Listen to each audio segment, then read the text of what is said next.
Hi guys, it's your girl Chandler Aesthetics here, and if you're just joining our channel, please do well to subscribe, like, and engage to get more information about your skincare recommendation, makeup tutorials, and lots more. I'll come on then. Today, this is something that most of you that go to learn makeup, they don't tell you. They don't teach you guys this thing because I don't know. They just feel like, okay, because you've learned the makeup and that's it. You need to know how to be your client. So I've had so many questions from my past students. Some people will be like, oh, Madam Chandler, please, how do we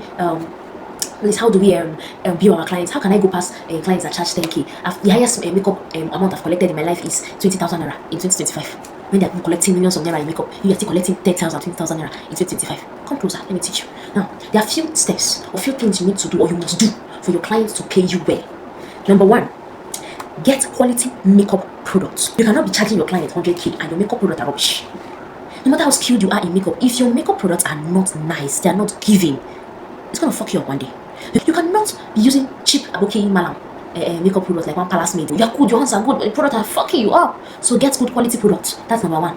Number two, your location matters. I want to be as quick as possible. Do not be expecting your people in ghetto to pay 100k. Who dash them? Even if they have that kind of money, they will not spend it on makeup.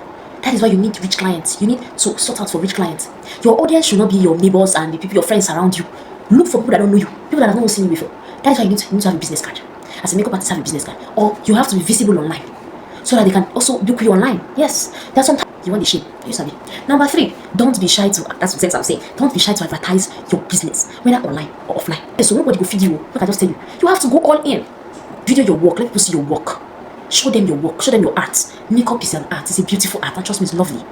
Number four, create a rate card list where you can write down your makeup prices. Now, so many people will be asking, what is a rate card list? A rate card list is where you write your prices, your makeup prices, depending on the makeup. Take for example, I want to write casual glam. I'll say casual glam, 35k. Then I will now say editorial glam. Editorial glams are glam that you have to put contouring, your highlighting and everything. Then you have to shape the face first and get fat face. You shape and make it slim. That is editorial glam. Then you can say editorial glam, 50k. Home service, 100k. Depending on how you want to rate it, it's depending on you. It's you. You need to create that list so that's when your clients start to, oh sorry, please, I got your contact from somebody referred me or something. Please, I want to know how much is your price list for your makeup? How much is your makeup? Just send them the don't need to talk too much. Number five, charge according to timing. Don't come and do, oh, because I need money, you will not be greedy. Please charge according to timing. So you will not pursue your clients. Are you hearing me? Do not pursue your clients. Charge according to timing. For example, now somebody booked you on time. Let me say the person booked on the 15th and the person was supposed to do the makeup on the 26th. That is very good timing. At least you've had all the time and energy, everything to prepare. And please, payment validates booking. Don't come telling me person will not come and book you and leave you like that. You will not be cancelling all your clients you have that day because you have one wedding job and person not paid you. 20% before you validate that booking. If not, collect any other job. So you charge according to time and you can charge less because person has booked you on time. But if it's an emergency booking, person booking emergency booking. Let me tell you, emergency booking can destabilize you. Somebody who can book you around 2 and no one's the makeup around 6. And imagine that the person's place is very far. You now have to start sorting out for both. Maybe your makeup things are not even arranged. You now start sorting out how to arrange it. All those things, and you not taking my collect how much. You better charge that person very well.